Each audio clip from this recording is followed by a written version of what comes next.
Declan, I'm right. Let's take a look at the weirdest, strangest, downright bafflingly insane transfers that took place in this winter transfer window. Honestly, lads, I promise you, if somebody had told you a month ago that any of these deals would be taking place, oh, you'd have laughed so hard, you'd probably split your larynx in two. Honestly, shout out if any of these transfers look normal to you, because I promise you, they don't. Right, let's go. Matt Doherty to Atletico Madrid. Okay. What has happened here? Why is Diego Simeone obsessed with Tottenham full-backs? I understand why he slipped around the other two. I mean, Kieran Trippier had just reached the Champions League final, and Sergio Reguilón was clearly on the map because he literally used to play for Real Madrid. But Matt Doherty, a 31-year-old Spurs flop, a fella from Dublin who's played for Hibernian and Bury. This transfer is weird for so many reasons. Firstly, I didn't think Simeone would even know who he was. And secondly, because Tottenham had too many players out on loan, so they officially had to sack Doherty on the spot, just chewing up his contract and feeding it to the cat. This just doesn't seem right. Doherty is going to be the same team as Antoine Griezmann and Memphis Depay. I mean, these are legitimate ready-made superstars from the age of 4. Doherty, remember just grubbing potato sandwiches and Father Ted? I mean, this guy's football education has seen him learn under Mourinho, Conte, and now Simeone. And yet, on international duty, he has to take coaching lessons from the former boss of Derry and Dundalk. Wow. Keylor Navas to Nottingham Forest. Yeah. This is so bizarre. Nottingham Forest needed a short-term replacement for the injured Dean Henderson-Shaw. Because, I'm sorry, Wayne Hennessy is a 36-year-old man with the reflexes of chocolate milk. But, I mean, Henderson is only out for 3 weeks. So I would have expected an emergency lone goalkeeper to be, I don't know, Carl Darlow, Marcus Benedelli, or Mark Schwarzer's son. Not Keylor Navas, a former Real Madrid and PSG superstar who's lifted 4 Champions Leagues. This was the man who was supposed to replace David De Gea at Old Trafford. And now he's taking the Forest gloves. This guy used to sharing dressing rooms with Ronaldo, Messi and Neymar. So there's nobody think it'll be weird to see him sharing a lasagna with Jack Colback. I mean, what is he going to have in common with John Joe Shelby or Chris Wood? And what happens when Henderson is back from injury? Are Forest really going to stick a multiple Champions League winner on the bench just to feed into the ego of a Man United child? Honestly, this transfer is weird. Hector Bellerin to Sporting Lisbon. Hector Bellerin is having a baffling career. He's making moves like he's a 39-year-old man, doing the Dani Alves thing of just hopping between big clubs but never really playing more than a few games. I mean, this fashion model had been linked with a mega money return to Barcelona ever since he broke into the Arsenal first team. Yeah, that huge really won't he return saga, that was a little anticlimactic when Cesc Fabregas did it, but better. This was another level. 3 games. That's all he played for Barcelona in the league. It's like when Ross and Rachel got back together in the Friends finale. Imagine if they broke up after 20 minutes. And Bellerin has now since quit the new camp again for Sporting Lisbon. He's probably just going to be released in June. Lads, he's only 27. What happened, Hector? Thorgan Hazard to PSV Eindhoven. You know the way Eden Hazard has just been a chubby Teletubby munching on burgers and sausage rolls for 3 years now? Well, I mean, it's okay. I doubt his mum was too embarrassed to walk through the streets because Thorgan was still flying the Hazard flag high. Yeah, I think it might now be finally time to accept that the Hazard family name is well and truly in the mud. Honestly, they're like the Starks after the Red Wedding, because after a pretty ineffective first 6 months of the season for Russia Dortmund, he's now just being ruthlessly tossed away on loan to PSV in the Eredivisie. Yeah, this guy is reminiscent of his bad attempt at covering up the massive hole left by Cody Gakpo's sale to Liverpool, but really, Thorgan is only just 29 and suddenly his mission is just to spend 6 months trying to get Luke de Jong to score a goal?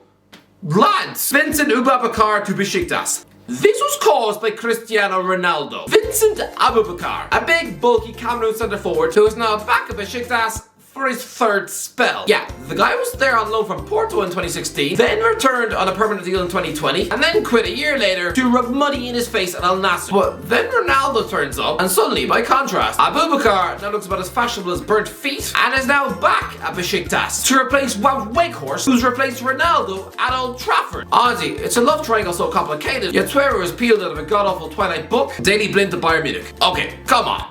Who saw this coming? Can I just ask, how is Daley Blind only 32? The guy's got 99 Holland caps and signed for Manchester United nearly 10 years ago. Is it just me, or has he always looked like a 40-year-old Viking ripped off the set of the first Hobbit film? Anyway, when he was flushed away to Ajax in 2018, I assumed we would never see this guy in a monster major league for a title chaser ever again. So now, just see him pinched by Bayern Munich on a free. Fair play to him. He's a versatile all-rounder, a jack of all trades, master of none, basically a Dutch John O'Shea. I'm surprised Man United didn't bring him back on a free this month, reuniting with Erik ten Hag. But I mean, then again, I think the club's insurance company would probably have had a stroke. You know, they saw both Daley Blind and Christian Eriksen watching a scary movie together in the club canteen. Yeah, they could do without the stress. Azzedine Ounahi to Marseille. Azzedine Ounahi was that 22-year-old Morocco midfield star at the World Cup, who apparently was destined to quit Angers and the muddy old French league to have a crack at a major European super club. Right now, He's still stuck in Ligue 1, just moving to Marseille for £6 million. I mean, he looked a clever player at the World Cup, but can everyone please just relax now? He is now playing for a bang average Europa League level team where Alexis Sanchez is the top scorer, despite being a washed up chew toy who probably drowns his kidneys in protein shakes. Honestly lads, Ounahi is just a one-tournament wonder. Morgan Schneiderlin to Western Sydney Wanderers. Yeah, a little update. For any of you who ever wanted to know what Morgan Schneiderlin's up to these days, I'm guessing I can count those people on one hand. The guy is about as memorable as barbecue broccoli. But still, I mean, this is a man who cost both Manchester United and Everton a combined £50 million. And yet at 33, the French midfielder has just quit Nice after no longer being able to get into a team with over-the-hill midfield muffins like Ross Barkley and Aaron Ramsey. And has just signed for Western Sydney Wanderers in Australia. He's in the same league as Jack Rodwell. Oh, Morgan, what happened? Jorginho to Arsenal. I don't care what anyone says. This is an incredible signing for Arsenal. It's the reverse Fabregas, but who saw this one coming last month? Now, we all knew Jorginho's contract at Chelsea was trickling down, but I mean, there were links to Newcastle United. By the way, can you imagine watching both Jorginho and Bruno Guimaraes in the same midfield? I mean, chuck in Joe Linton, and that's a midfield consisting of 3 ballers from Brazil. But no, I thought Jorginho's agent was salivating over a return to Napoli, so he could actually get his hands on a Serie A title medal in May. And if I knew Jorginho was going to quit Chelsea this month, I was so sure that it would be a return to Naples, I'd probably have agreed to shave myself bald and tattoo a penguin on my nose if he'd gone anywhere else, and definitely not to Arsenal. I know Chelsea have gift wrapped them a bunch of faulty toys in the past. The likes of Petr Cech, William Gallas, and Willian were all just out-of-date moldy cookies, while Chelsea were the ones signing a prime Ashley Cole and eventually Fabregas. But let's go back to Euro 2020, when Jorginho was named player of the tournament. Tell someone, anyone, that Chelsea and Arsenal would practically soon be swapping a sluggish, expiring Aubameyang for a midfielder who'd soon finish 3rd in the Ballon d'Or. Just what? Kazuyoshi Mura to Oliveirense. Okay, this is a transfer involving some Japanese striker leaving Yokohama Marinos for Oliveirense, a team in the Portuguese 2nd tier. Big yawn, right?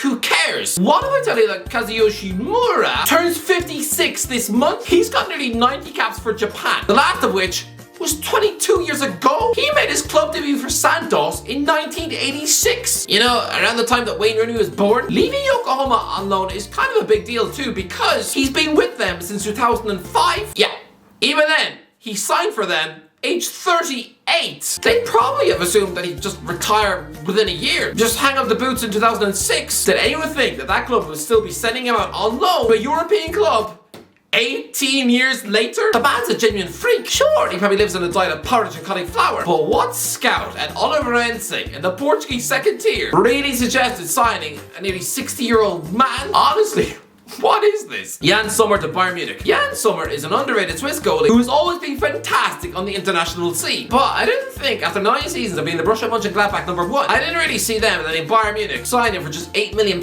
Sure, he's just a short stopgap while Manuel Neuer is injured after breaking his leg skiing. But he's just gonna be a number 2 when the German returns. And didn't he already turn down the chance to be Man United number 2 last summer? And weirdly, in replacing him, Daniel Fark has just lazily gone Swiss again, bringing in Jonas Olin from Montpellier. I mean, is it just because he's Swiss? And for Bayern, I don't know, buying Sommer in winter? Oh, it all just sounds weird. Ayotte Perez to Real Betis. This probably isn't that strange. Ayotte Perez is a £30 million Leicester flop who can't get in the team. So to return to Spain with someone like Real Betis actually makes sense. But this is a guy who's been talking up a move to La Liga for a solid 8 years. This guy was playing in a rubbish Newcastle team and boasting that he could sign for Barcelona or Real Madrid. Yeah, clearly he was more delusional than anyone who lasted Mrs. Brown Boys. But a low move to Betis, an exciting team hunting down European football. This is probably a move that's too good for Perez, considering that for the last 2 years, he's just had the first touch of a pregnant chimp. Florian Thauvin to Udinese. Although Florian Thauvin was done with European football, you know, this former Newcastle flop who then went and became a Marseille superstar overnight and was linked to the Megabucks move to Bayern Munich. Oh yeah, and went and won the World Cup. Then he signed for Tigres in Mexico. Fair enough, the guy clearly had enough and is now just going to spend the rest of his career drinking tequila and pretending he's in an episode of Breaking Bad. No, he's weirdly just signed for Udinese on a 2-year deal. But I have a feeling that after a year of eating Mexican food, he probably gets a stitch whilst walking up the stairs. Dejan Lovren to Lyon. Yeah,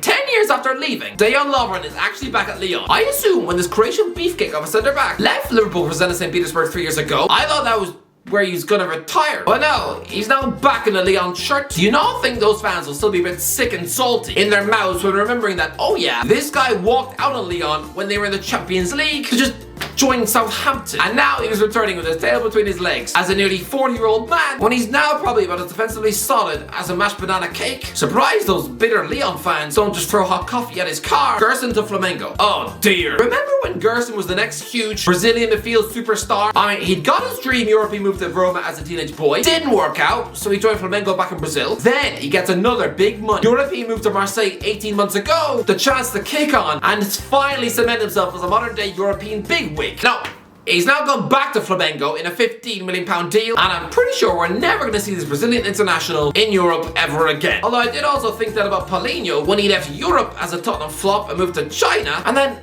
weirdly, Barcelona signed him 2 years later. So, you never know, Gerson. Kyle Larin to Real Valladolid. Yeah.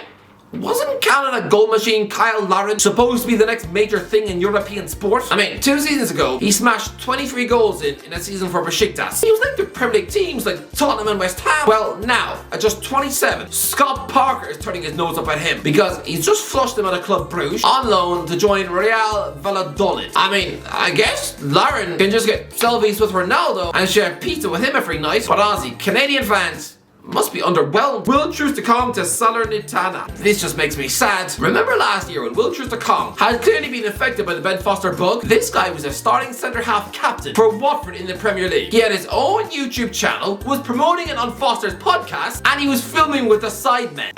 Then he loses his place in the Watford team. His confidence clearly fell down the toilet because he put the camera away. His channel is now in a coma, and he's now just thrown away on loan from Watford to Salernitana in Italy. Come on, Will, just turn back on the camera. I mean, you did a video with the sidemen. I mean, do you know how many subscribers you'll have taken from that video? Honestly, Will, what a waste. Wow, Weghorst to Man United. Oh yeah, I almost forgot this one. I think I've talked about this enough. I've said this a million times. But why are Manchester United paying a Burnley flop to play football for them? He's the Dutch Gallo. Anyway, that's what. Let me know in the comments. What do you think? Alright, what other weird transfers happened that I missed out on? Let me know in the comments. If you enjoyed the video, don't forget to like, as always. I'll talk shit in a while.